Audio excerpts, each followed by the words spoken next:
Je vais appeler tout de suite Corinne Vacher à Bordeaux pour se positionner. Donc une intervention en binôme, Dave Bohan qui est là ici, sur le microbiote à des fins d'identification de nouveaux agents de biocontrôle. À vous Corinne. Bonjour à tous. Donc, je m'appelle Corinne Vacher, je travaille à l'INRAE de Bordeaux et je vais vous présenter des recherches que je mène en collaboration depuis plusieurs années avec David Bohan, qui lui est à l'INRAE de Dijon. Et donc là, on va faire cette présentation à deux voix. Je vais vous présenter plutôt les grands axes de nos recherches. Et puis ensuite, Dave interviendra sur la deuxième partie et il reviendra sur des points précis de nos recherches. Donc, nos recherches visent à analyser le microbiote de la vigne pour identifier de nouveaux agents de biocontrôle des maladies. Donc, dans un écosystème viticole, il y a de la biodiversité. Donc, il y a bien sûr des vignes, il y a des plantes herbacées, des arbres, des insectes, des oiseaux. Et puis, il y a des hommes et des femmes qui façonnent le paysage et puis qui gèrent cette biodiversité. Cette biodiversité visible, elle n'est en fait qu'une infime partie de la biodiversité de l'écosystème. En effet, la vigne, les herbes, les arbres, les hommes et aussi bien sûr le sol, tous hébergent... Je crois que mon micro s'est arrêté. Non, ça va ? Tous hébergent une multitude de micro-organismes qui constituent la biodiversité microbienne. Et donc cette biodiversité microbienne, elle est de loin, en termes de richesse, la plus importante de l'écosystème viticole.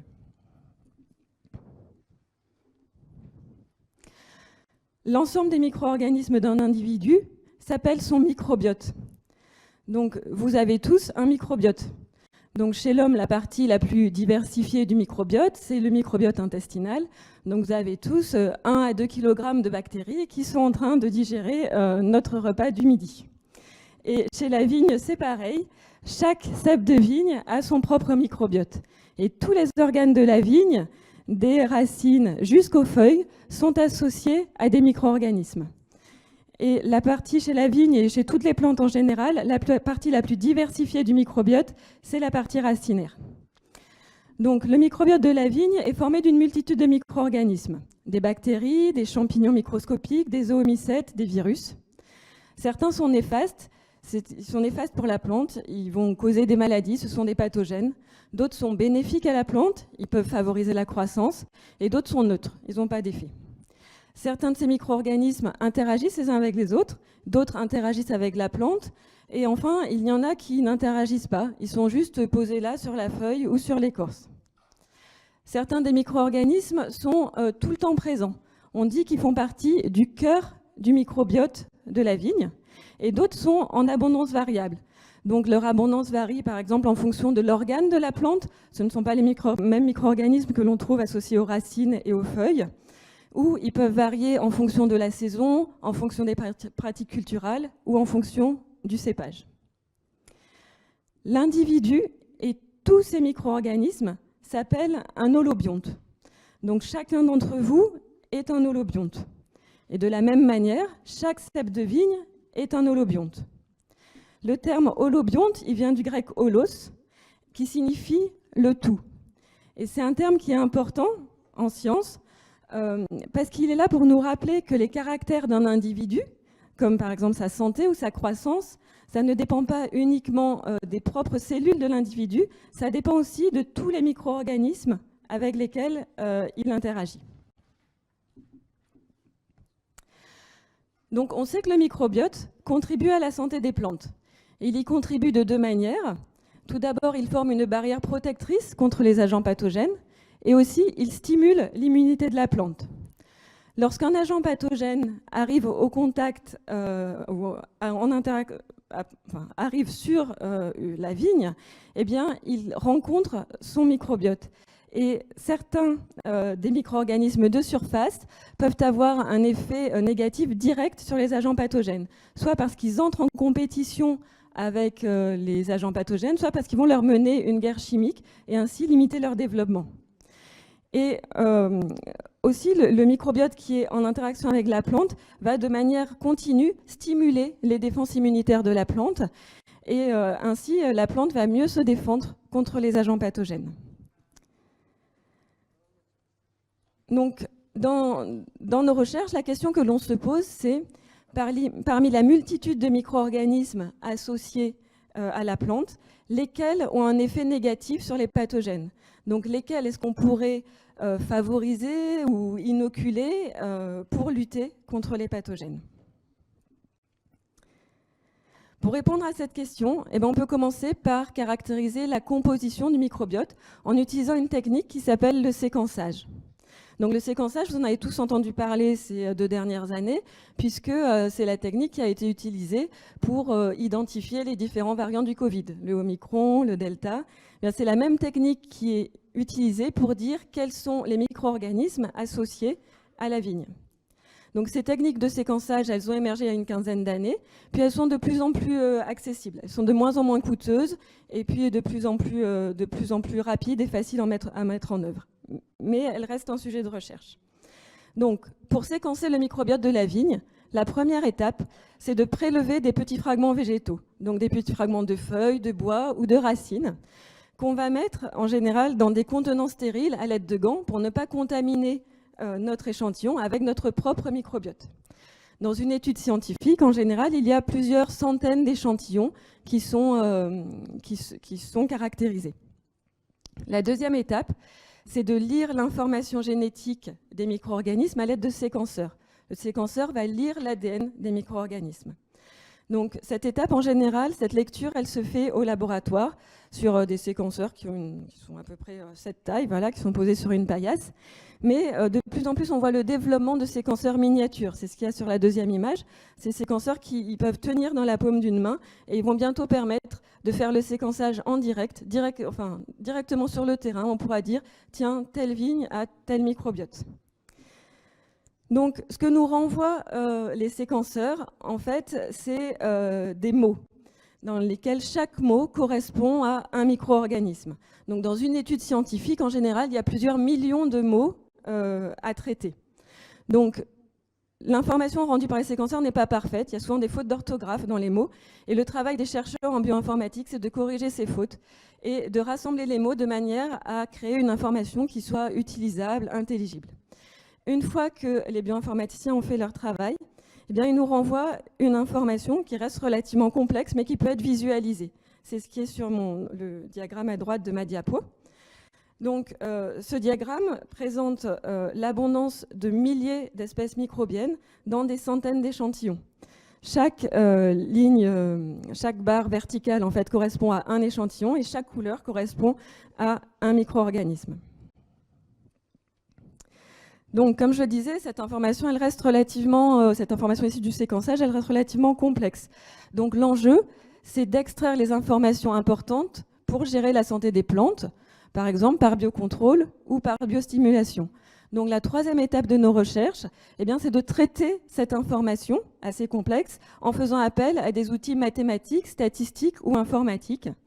Et ce que l'on veut in fine, c'est identifier, parmi la multitude de micro-organismes associés à la vigne, ce qu'on veut, c'est identifier ceux qui pourraient être potentiellement des ennemis des agents pathogènes, de manière à pouvoir les utiliser en biocontrôle. Ou bien, selon les expérimentations qui sont réalisées, on peut essayer d'identifier des promoteurs de croissance. Donc, je vais vous présenter quelques résultats qui ont été, de travaux en cours qui ont été réalisés sur l'oïdium de la vigne. Donc là, notre objectif, c'était d'identifier des micro-organismes qui pourraient être antagonistes de l'oïdium de la vigne. Donc pour cela, nous avons caractérisé le microbiote par séquençage. Nous avons caractérisé le microbiote de tissus sains et puis de tissus infectés par l'oïdium. Donc ce que l'on voit assez facilement donc, sur ces diagrammes de diversité, c'est que dans les tissus sains, le microbiote, il est diversifié. Vous voyez, chaque échantillon est associé à un grand nombre de micro-organismes. Il y a beaucoup de couleurs dans la barre verticale. Ce qu'on a aussi pu montrer, c'est que le microbiote des tissus sains, il est dynamique au cours de la saison. Et on a pu identifier quelques espèces qui sont caractéristiques de ces tissus sains. En revanche, lorsque le tissu est malade, le microbiote devient dominé par l'oïdium.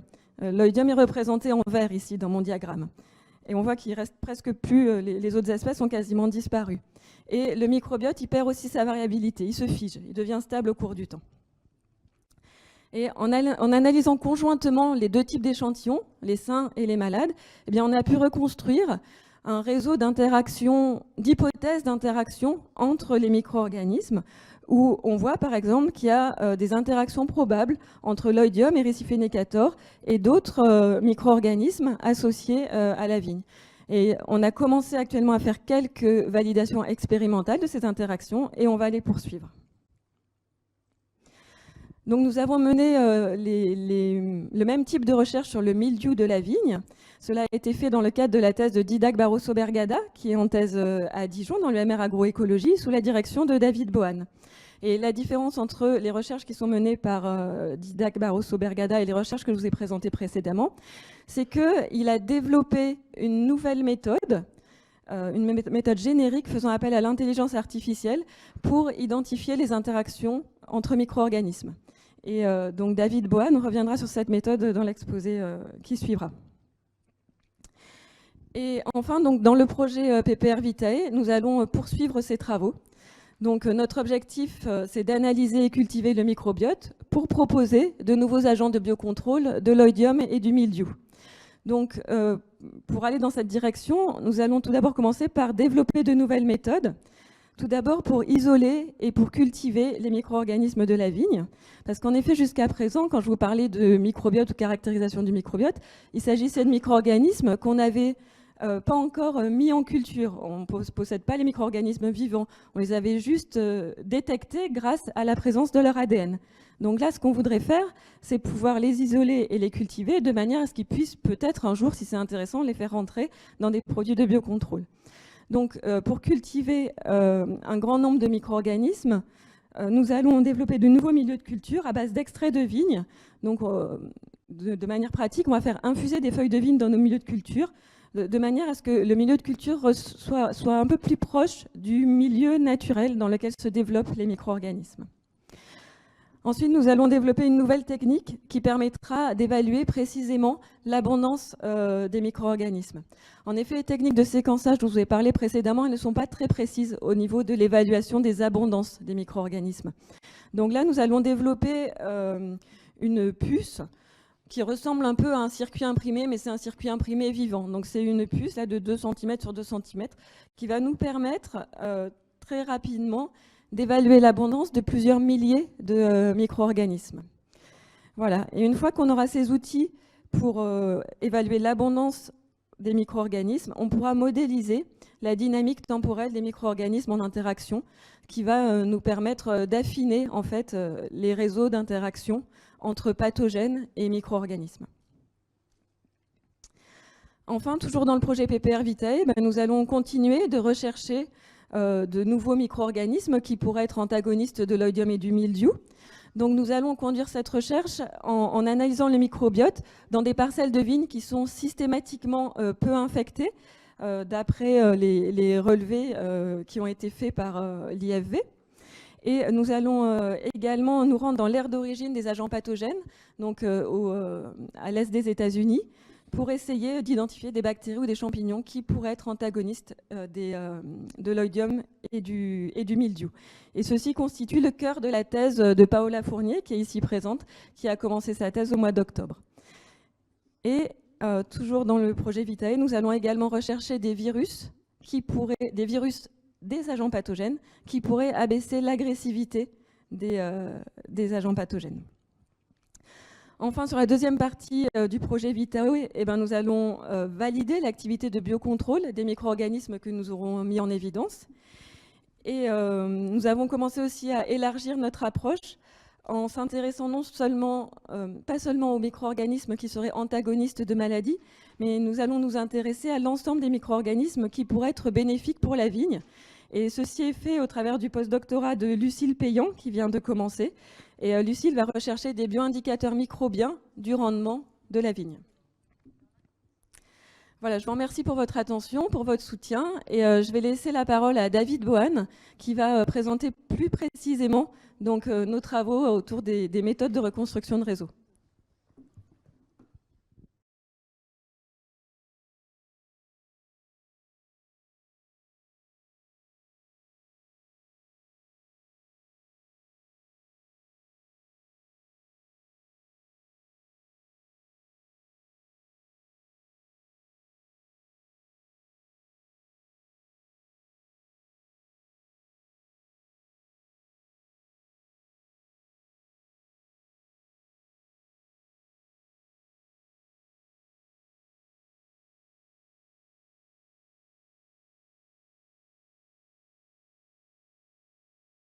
Comme disait Corinne, le microbiote, c'est une communauté de plusieurs espèces complexes impliquées dans les maladies.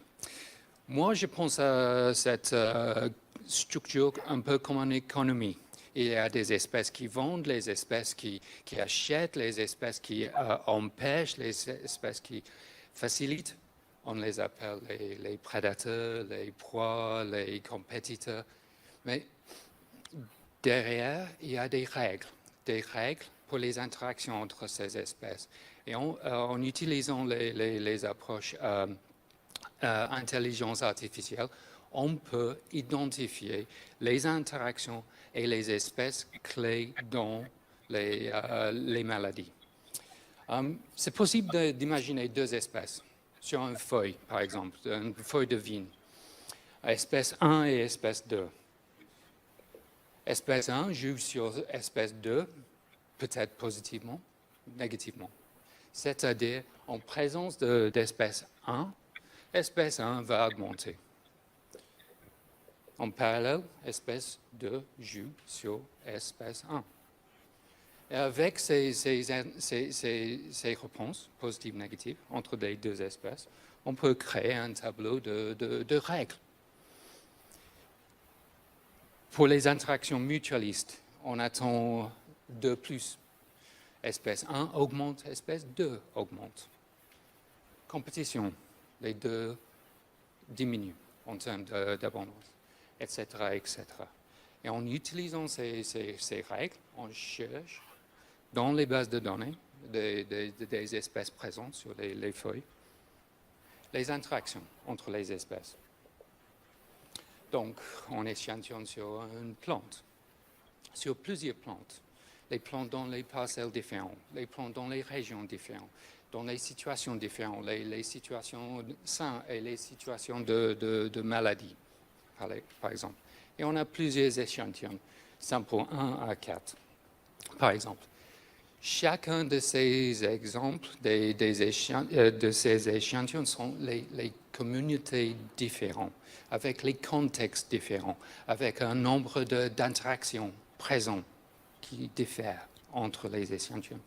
Et avec cette gamme de structures, on peut faire l'inférence, l'intelligence artificielle, et proposer les réseaux à la fin. Et donc, comme disait Corinne, on commence avec plusieurs échantillons, plusieurs microbiotes, plusieurs communautés de microbes. On fait le métabarcodage, créer les bases de données, faire tourner l'inférence, l'intelligence artificielle, et proposer à la fin les réseaux d'interaction. OK. Par exemple, pour le mildiou, Plasmapara viticola, on peut proposer un réseau avec plusieurs types d'interactions. C'est du spaghetti. Mais on peut analyser ces réseaux. On peut, en utilisant les approches apprentissage automatique, on peut identifier les liens automatiquement. On peut centrer le réseau sur le pathogène. Le pathogène ici, c'est Plasmapara viticola au centre là. Et on peut regarder les liens et les types d'interactions entre cette espèce, le pathogène, et les autres espèces présentes. Et c'est intéressant. OK, on est très tôt dans le travail. C'est un peu trop tôt de dire, OK, ça c'est définitif ou quelque chose comme ça. Mais c'est intéressant. Les espèces autour de la pathogène facilitent la présence de cette pathogène. Il y a plusieurs espèces sur les feuilles de la vigne qui facilitent la présence du pathogène. Et donc, le processus, en ce moment, on est en train de mieux comprendre le réseau trophique autour des pathogènes pour identifier les espèces qui facilitent ou qui empêchent le pathogène et potentiellement les espèces de biocontrôle. Merci, c'est tout.